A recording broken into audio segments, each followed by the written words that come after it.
मित्रों नमस्कार। मित्रों गोगा जी मैथ्स क्लास में मैं आप सभी का स्वागत करता हूं। मित्रों आज की इस क्लास में हम लोग क्वेश्चन नंबर 41 करेंगे। क्वेश्चन क्या है, यदि 10 निरूपणों का 15 से मापन करने पर विचलनों का बीजीय योग 7 दिया गया है तो माध्य यानी हमें समांतर माध्य ज्ञात करना है।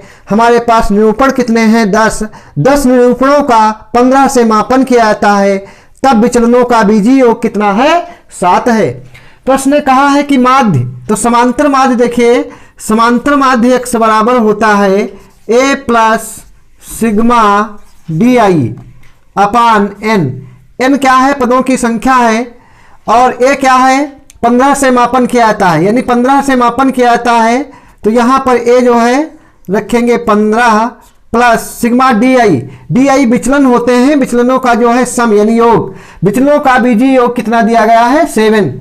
तो यहाँ पर 7 रखेंगे अपान 10, यानी 10 निरूपण है तो 10, ये आ गया 15 प्लस डिवाइड करेंगे 0.7 बराबर 15.7। हम लोगों का जो है माध्य 15.7 निकल करके आया।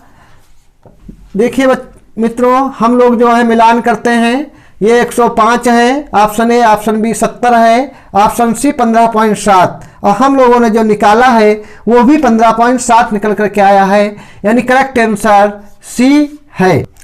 क्वेश्चन नंबर 42 है, समीकरणों 2x माइनस के वाई प्लस 7 बराबर 0 तथा 6x माइनस 12y प्लस 15 बराबर 0 का कोई हल नहीं है जब ऑप्शन ए के बराबर -4, बी के इक्वल टू 4, सी के इक्वल टू 1, डी है के इक्वल टू -1।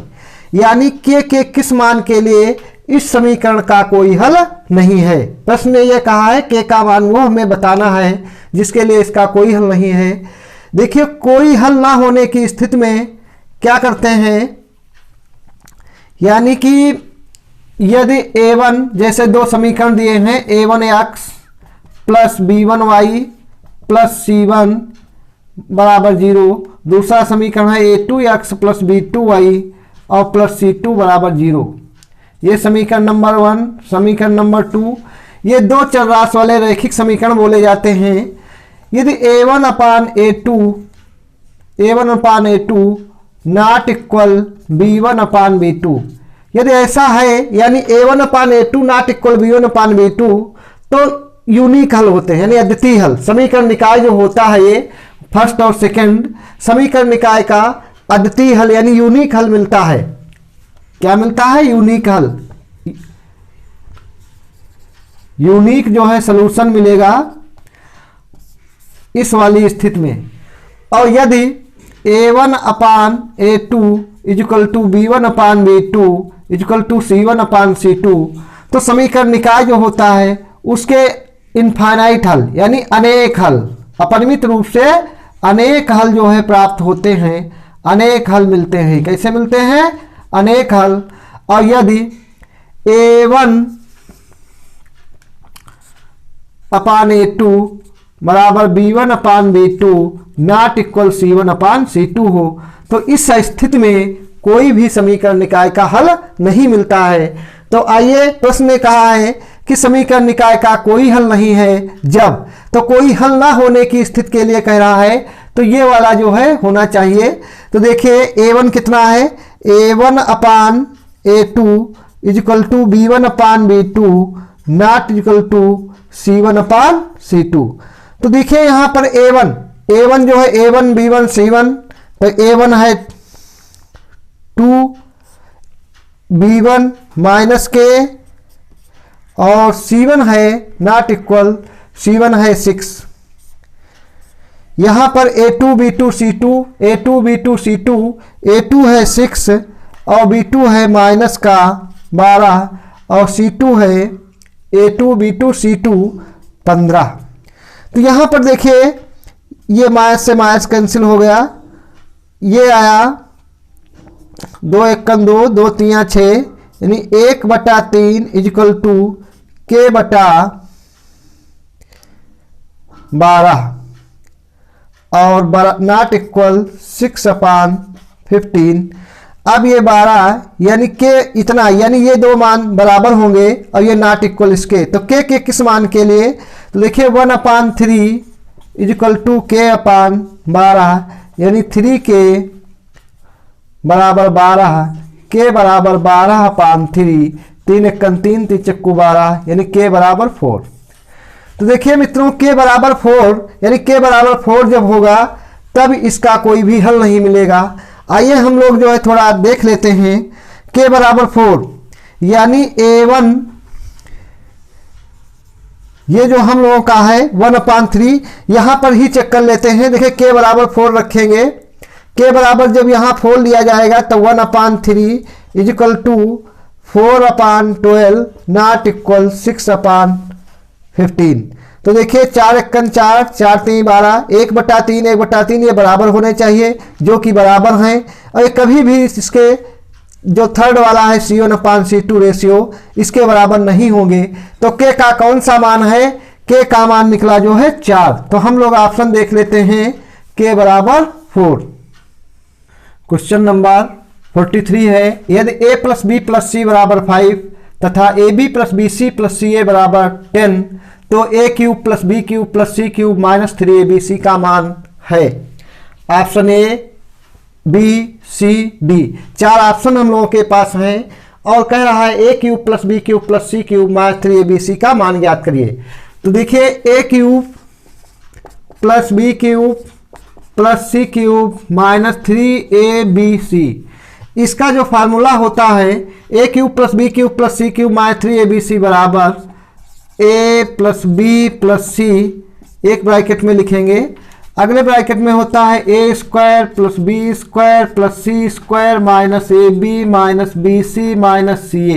ये अब देखिए यहाँ पर a + b + c, इसको और थोड़ा हम लोग सही कर लेंगे, क्योंकि हम लोगों के पास दिया है a + b + c बराबर 5, ab + bc + ca बराबर 10। यहाँ पर ab bc माइनस ab का माइनस कॉमन ले लेंगे, माइनस कॉमन लेंगे, ab + bc + ca मिल जाएगा, जिसका मान 10 दिया है। लेकिन हम इसके स्थान पर क्या रखेंगे, तो देखिए इसको इसके स्थान पर रखने के लिए एक सूत्र होता है, सहसंख्या होती है a + b + c का होल स्क्वायर बराबर a² + b² + c² और प्लस 2ab 2bc और प्लस 2ca। ये सब संख्या जो होती है, तो इसमें a² पर हमें चाहिए a² + b² का मान, a² + b² + c² का मान। तो a² + b² + c² का मान, a² + b² + c² का मान, a + b + c का होल स्क्वायर, और ये कितना है प्लस का 2ab + 2bc + 2ca, यानी इसका मान जो है तो a + b + c का होल स्क्वायर, और इसको रख देंगे माइनस का 2ab माइनस का 2bc माइनस का 2ca। तो देखिए यहाँ से a² + b² + c² बराबर a + b + c का whole square minus 2ab minus 2bc minus 2ca निकल करके आ जाएगा, जो कि यहाँ पर हम लोग रखेंगे, यानी a² + b² + c² के स्थान पर तो क्या रखेंगे a + b + c का होल स्क्वायर माइनस का 2ab minus 2bc minus 2ca। जब यहाँ पर माइनस रखेंगे इसके स्थान पर, और ये ऑलरेडी जो है यहाँ -ab minus bc minus ca है, तो माइनस का ab और माइनस का 2ab ये मिल करके हो जाएंगे 3ab, और ये भी जो है माइनस का 3bc हो जाएगा, क्योंकि 2bc है तो माइनस का 3bc, और हम लोग जो है 3 भी कॉमन ले लेंगे यहाँ पर, तो 3 कॉमन ab और माइनस भी कॉमन ले लेंगे bc और प्लस ca। ये इस तरीके से इसको हम लोग करेंगे। a + b + c के स्थान पर हम लोगों रखेंगे 5 यानी 5, और a + b + c जो दिया है वो 5 ही है, यानी 5 का square minus 3 into ab + bc + ca वो 10 है, यहाँ पर 10 रखा जाएगा।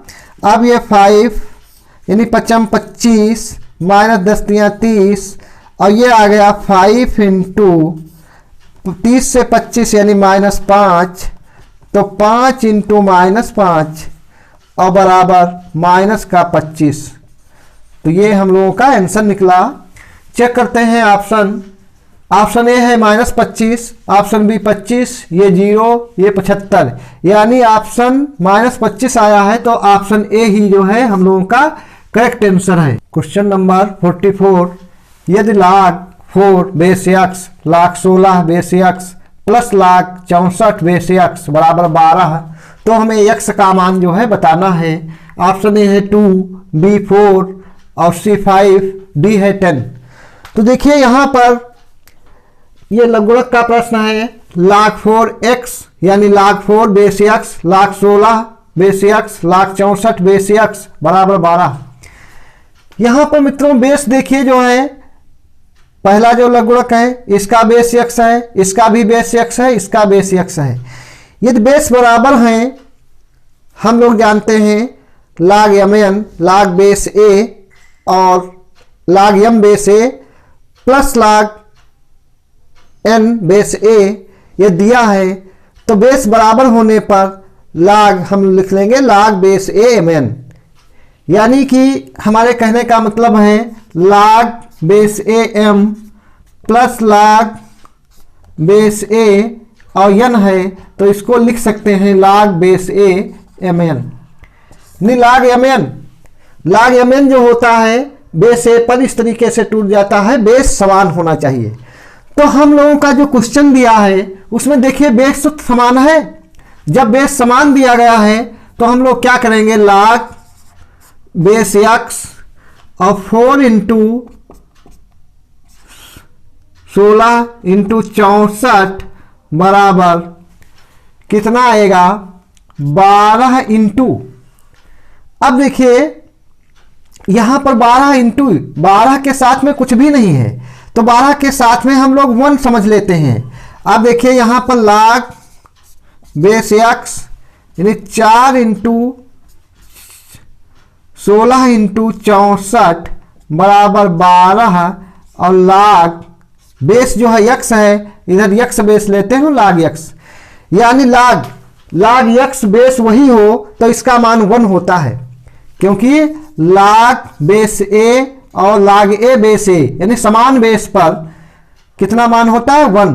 तो हमने इस 1 के स्थान पर, क्योंकि इधर x था तो x में हम लोगों ने लिख लिया log x और बेस x।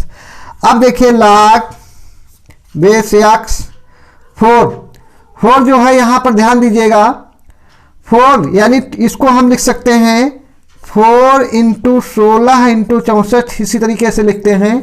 अब इधर log बेस x और x की पावर जो है पहुंच जाएगा 12।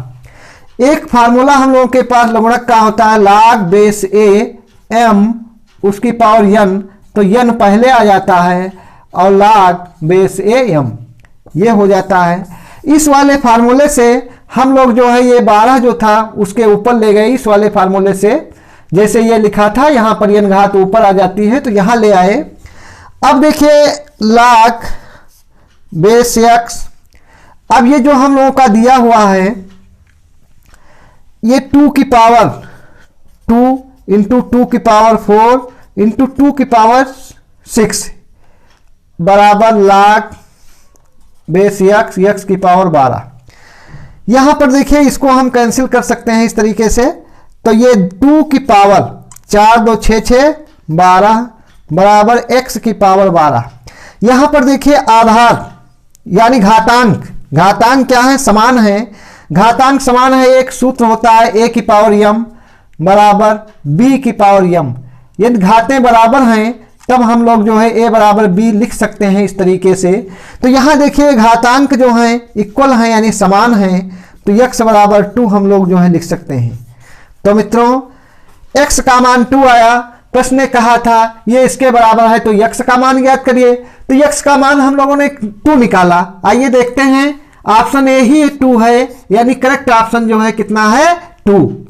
क्वेश्चन नंबर 45, यदि ए बी सी समांतर श्रेणी में तथा एक्स वाई जेड गुणोत्तर श्रेणी में हो।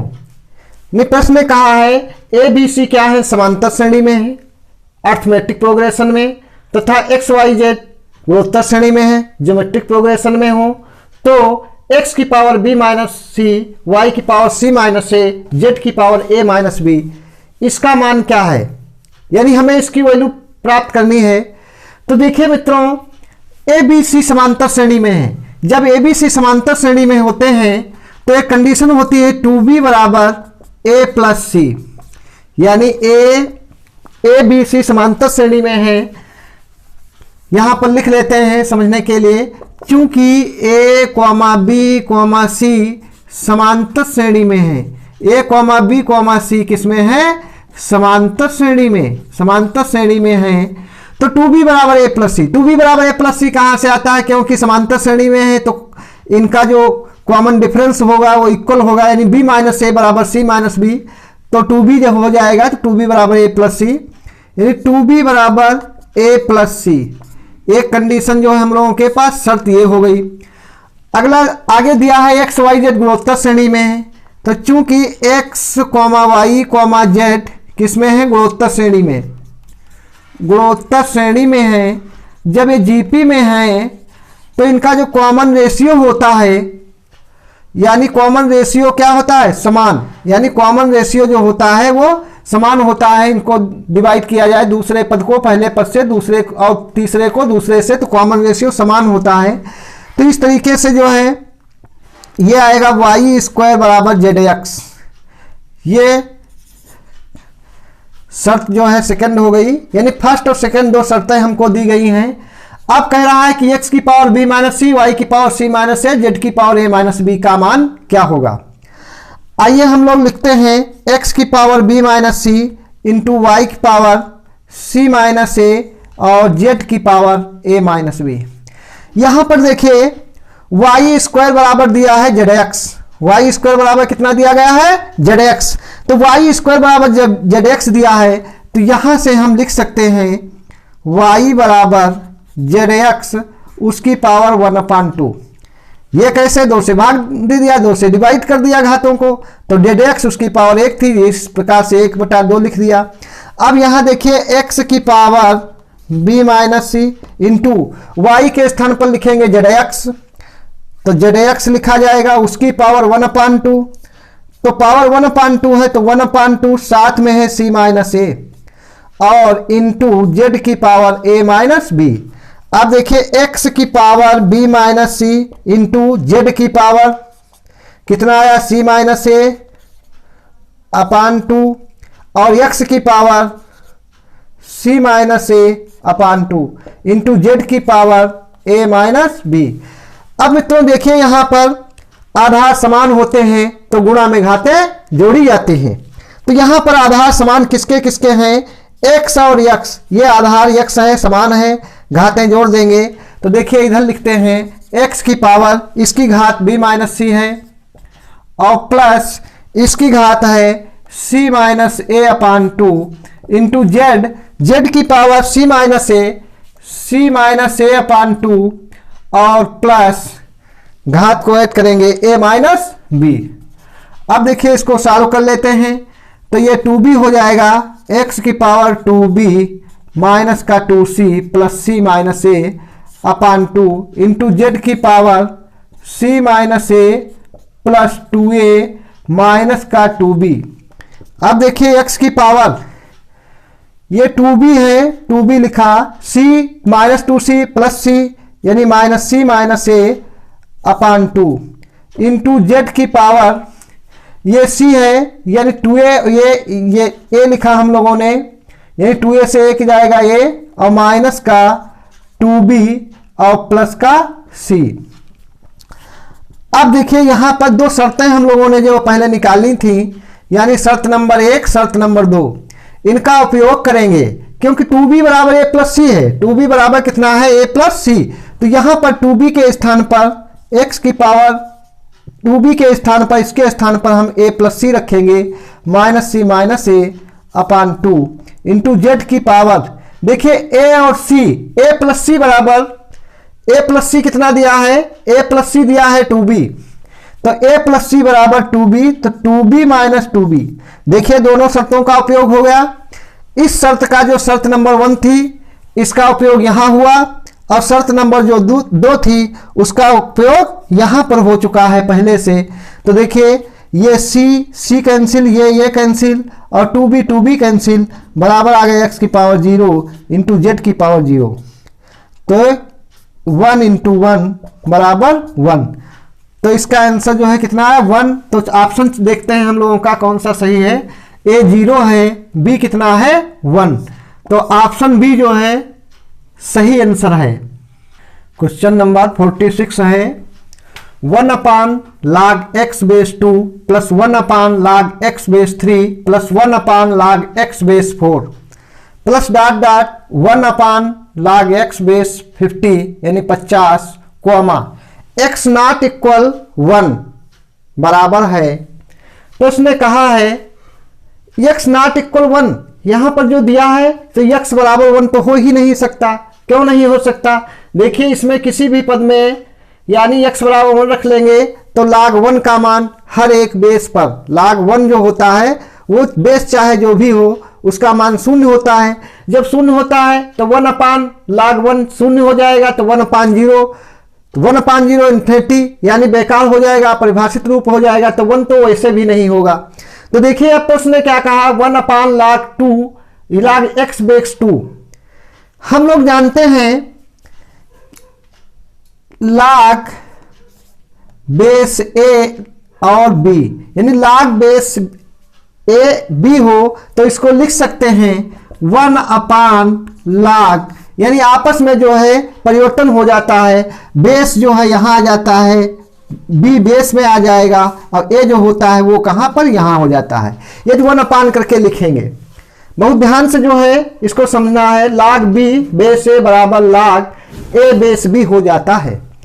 तो आइए अपने प्रश्न में हम लोग देखते हैं यहां पर जो दिया गया है ये 1 अपान log a b इस रूप में दिया गया है, तो आपस में क्या हो जाएंगे, चेंज हो जाएंगे।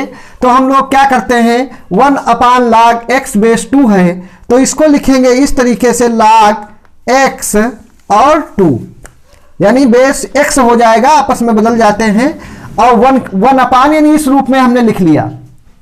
तो देखिए इसको भी गायब करेंगे प्लस log और ये x 3 प्लस log x ये 4 आ जाएगा और प्लस डॉट डॉट लास्ट में जो है पद दिया गया है प्लस log x और 50। अब देखिए अभी हम लोगों ने चर्चा की थी, इससे पहले क्वेश्चन अभी आया था, यानी बेस बराबर है तो क्या होता है log base A M N बराबर log base A M plus log base A N हो जाता है। तो उस फार्मूले से यहां पर हम लोग लिखेंगे log बेस बराबर हैं x x x x। तो ये जितने दिए हैं लघुगणक इनकी सबकी मल्टीप्लाई 2 इंटू 3 इंटू 4 और इंटू डॉट डॉट क्रम से कहां तक जाएंगे 50 तक, ये इतना। तो देखिए log बेस x और ये 2 इंटू 3 इंटू 4 इंटू 50, तो इसके साथ में 1 है। देखिए हम लोगों को मालूम है 1 2 3 4 5 और इंटू डॉट डॉट यहाँ कितना हो n, उसके पहले n-1 इस तरीके से हो। तो इसको हम क्या लिखते थे फैक्टोरियल n के नाम से। किससे लिखते थे? क्रमचय संचय में जो है परम्यूटेशंस एंड कॉम्बिनेशंस जो चैप्टर है उसमें फैक्टोरियल का वहां पर मतलब दिया है क्या होता है। फैक्टोरियल जो होता है यानी n के स्थान पर हम 10 रखेंगे तो 1 से लेकर के 10 तक की गुणा, तो ये फैक्टोरियल का मतलब है 1 से लेकर के n तक की गुणा। तो फैक्टोरियल यहां पर देखिए एक तो इसके साथ में है ही, तो 1 इंटू 2 इंटू 3, तो ये गुणा हो गई कहां से 1 से, तो इसको लिख देंगे फैक्टोरियल 50। अब देखिए फैक्टोरियल 50 आ गया। हम लोगों का जो ऑप्शन है चेक करते हैं, यानी 50 बटा इतना दिया है, 49 बटा इतना, यानी ऊपर 50 दिया है, ये नहीं होगा। 1 अपान log फैक्टोरियल 50 इंटू एक्स, ये होने की संभावना है, ये भी नहीं, सी हो सकता है। आइए इसको पुनः फिर जो है हम इस वाले फार्मूले के अनुसार चेंज करते हैं। तो देखिए क्या लिखेंगे 1 अपान ये जो है बेस में आ जाएगा तो log बेस फैक्टोरियल 50 और साथ में x। तो देखिए ऑप्शन सी जो है ये मिलान कर रहा है। ऑप्शन सी क्या है, करेक्ट है। 1 log फैक्टोरियल 50 और log x। तो ऑप्शन सी जो है करेक्ट आंसर है। क्वेश्चन नंबर 47 है, यदि g एक समक्रम का समूह है, यदि g एक समक्रम का समूह है तो इसमें एक अवयव a नॉट इक्वल e होगा, यानी identity element a not equal e होगा जो संतुष्ट करेगा। ऑप्शन ए है ए स्क्वायर बराबर ई, ए क्यूब बराबर ई, ए की पावर 5 बराबर ई, ए की पावर 7 बराबर ई। आइए इसको देख लेते हैं इंग्लिश में। If G is a group of even order, यानी जो समूह है यानी ग्रुप जो है वो इवन ऑर्डर है, वो क्या है, समक्रम का समूह है, यानी इवन ऑर्डर है। ग्रुप का जो है ऑर्डर कितना है, इवन ऑर्डर है। Then it has an element a not equal e satisfying, तब जो है कह रहा है सेटिस्फाइंग ए स्क्वायर बराबर ई, ए क्यूब बराबर ई, ए की पावर 5 बराबर ई, ए की पावर 7 बराबर ई। तो इसको हम लोग क्या करेंगे, एक एग्जाम्पल लेते हैं, एक एग्जाम्पल ले लेते हैं ग्रुप का, यानी कि समक्रम का 1, -1 और i -i। ये हम लोगों ने जो है एक एग्जाम्पल लिया। यहाँ पर देखिए ग्रुप है, समक्रम का ग्रुप है 1 -1 और i -i। अब प्रश्न ने कहा है कि g एक समक्रम का समूह है तो इसमें एक अवयव a नॉट इक्वल e होगा जो संतुष्ट करेगा ए स्क्वायर बराबर ई, ए क्यूब बराबर ई, ए की पावर 5 बराबर ई, ए की पावर 7 बराबर ई। तो देखिए यहाँ पर आइडेंटिटी एलिमेंट जो है 1 है। हमने जो ग्रुप लिया है इसका आइडेंटिटी एलिमेंट यानी कितना है, 1। तो आइडेंटिटी इसमें 1 है और ये कह रहा है ए नॉट इक्वल ई, यानी कि group of even order then it has an element a not equal e और सेटिस्फाइंग। तो यानी हमें आइडेंटिटी एलिमेंट यानी इसमें जो लेना है, यानी ए नॉट इक्वल ई कहता है कि ए स्क्वायर बराबर ई, हमें ए नॉट इक्वल ई को छोड़ करके यानी आइडेंटिटी एलिमेंट को छोड़ करके, और ये जो एलिमेंट शेष बचते हैं 3, क्यों ये जो शेष बचते हैं 3, इसमें जो है हम पावर लगाएं और आइडेंटिटी आ जाए, यानी आइडेंटिटी आ जाए तो किस पे जो है पावर लगाने पर आइडेंटिटी हमको मिलेगी, ये कह रहा है। तो सेटिस्फाइंग तो हम लोग जो है चेक करते हैं, -1 लेते हैं, -1 का पहले ये ऑप्शन ए चेक करते हैं, स्क्वायर, -1 का स्क्वायर करेंगे, -1 इंटू -1 बराबर 1, यानी आइडेंटिटी एलिमेंट आ रहा है, यानी -1। ये हम ए समझ लेते हैं, इसको क्या समझ लिया है, ए, यानी यहां पर ए स्क्वायर का मतलब ये ए हो सकता है, ये हो सकता है, ये हो सकता है, लेकिन ये 1 जो है ये ए नहीं हो सकता है क्योंकि यहां दिया है ए नॉट इक्वल ई। तो हमें इनको लेकर के चेक करना है। तो -1 का स्क्वायर किया तो ये तो आइडेंटिटी आ गया, कहता है ए स्क्वायर बराबर ई, तो ये तो सही है।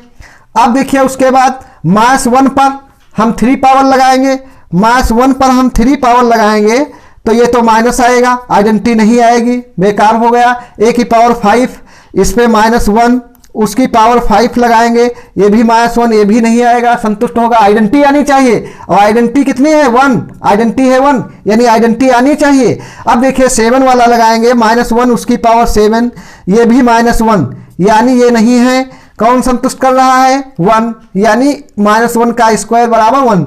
तो ए का काम ये कर रहे हैं, यानी इसके अनुसार तो ये हुआ, लेकिन नहीं, अभी एलिमेंट इसमें 2 और हैं। तो आई है, तो हम लोग क्या करते हैं, आई का यानी ये समझ लेते हैं ए है, तो आई का स्क्वायर करेंगे, आई का स्क्वायर करेंगे क्या आएगा, -1, आइडेंटिटी नहीं आई, यानी आई का क्यूब करेंगे, ये आएगा -i, आइडेंटिटी नहीं आई, यानी आई की पावर लगाएंगे 5, आई की पावर 5 लगाएंगे तो आई की पावर 4 इंटू आई, ये आई आ जाएगा, आइडेंटिटी नहीं आई, आइडेंटिटी आनी चाहिए क्योंकि इन्होंने कहा ए क्यूब बराबर ई, यानी आइडेंटिटी आए, पावर लगाएं, आई की पावर 7 तो ये आई की पावर 4 इंटू आई स्क्वायर और इंटू आई, तो आई की पावर 4 1, आई स्क्वायर -1 और आई बराबर माइनस आई आया। ये भी आइडेंटिटी नहीं आई, तो यानी ये भी नहीं हो संतुष्ट कर रहा है। आइडेंटिटी आ जाए तो आइडेंटिटी कहाँ पर आई है, -1, इसका स्क्वायर जो है लगाने पर आई है, 3 पावर पर नहीं। -1 करेंगे तो माइनस आई जो है, माइनस आई उसका जो है स्क्वायर करेंगे तो ये आई स्क्वायर देगा, आई स्क्वायर बराबर -1, ये भी नहीं। माइनस आई उसकी पावर क्यूब लगाएंगे, माइनस आई क्यूब होगा माइनस का आई, ये भी नहीं आएगा। माइनस आई उसकी पावर 4, तो यहाँ पर माइनस आई और उसकी पावर 4 नहीं, हमें 5 लेना है, तो ये माइनस और आई की पावर 5, ये माइनस का आई हो जाएगा। माइनस आई उसकी पावर 7, तो माइनस आएगा, आई की पावर 7 रहेगा, माइनस आई की पावर 7 का मतलब आता है माइनस आई, यानी ये प्लस आई हो जाएगा। तो देखिए आइडेंटिटी जो है इस तरीके से, इसमें एलिमेंट हमको मिला, एक एलिमेंट ऐसा मिला यानी आइडेंटिटी को छोड़ करके जिस पर हम स्क्वायर लगाएं, यानी कि इस पे स्क्वायर लगाएं तो आइडेंटिटी आ रही है। तो यानी इस तरीके से हम लोगों का ऑप्शन कौन सा सही है, ऑप्शन ए। ऑप्शन ए जो है ये करेक्ट आंसर है। तो इसमें यह कहा गया था कि समक्रम का समूह है, तो इसमें एक अवयव ए नॉट इक्वल ई है। फिर समझिए ए नॉट इक्वल ई, एक अवयव ए नॉट इक्वल ई होगा, यानी इस जो एग्जाम्पल को हमने लिया, जिस एग्जाम्पल को, इसमें कहता है एक एलिमेंट ई को छोड़ करके ऐसा होगा, यानी ऐसा मिलेगा। 4 एलिमेंट है ना, 1 -1 आई और माइनस आई, कहता है ए नॉट इक्वल ई होगा। एक एलिमेंट यानी ए नॉट इक्वल ए ऐसा होगा, इनको हम सबको नाम ए देते हैं, ए है, कहता है नॉट इक्वल ई होगा, यानी ई को छोड़ करके, ई आइडेंटिटी है, इसको छोड़ करके जो संतुष्ट करेगा ए स्क्वायर बराबर ई। तो यानी कौन संतुष्ट कर रहा है, उसका स्क्वायर करें तभी आए या क्यूब करें तभी आए, ये 5 करें तभी आए। तो यहां पर हमने देखा इसको तो छोड़ दिया, इसको तो लाना है। अब इस पे स्क्वायर लगाया तो ई आ गया, यहां पर क्यूब लगाया नहीं आया, ये लगाने पर कोई घात नहीं, तो ये सब फेल हो गए। इसी तरीके से ये भी तो है एलिमेंट, यानी उसके कहा है ए नॉट इक्वल ई को छोड़ करके, आइडेंटिटी को छोड़ करके बाकी सबको चेक करना है। तो इसको हमने चेक किया, इसमें कहीं पर आइडेंटिटी नहीं आई। इसको चेक किया तीसरे वाले से, इसमें भी आइडेंटिटी नहीं आई किसी भी पावर को लगाने पर। तो यहां पर जो है ये -1 ऐसा है जिसका स्क्वायर करेंगे, तो यानी स्क्वायर करने पर आइडेंटिटी आ रही है इस वाले एलिमेंट को। तो ऑप्शन ए क्या है, करेक्ट आंसर है।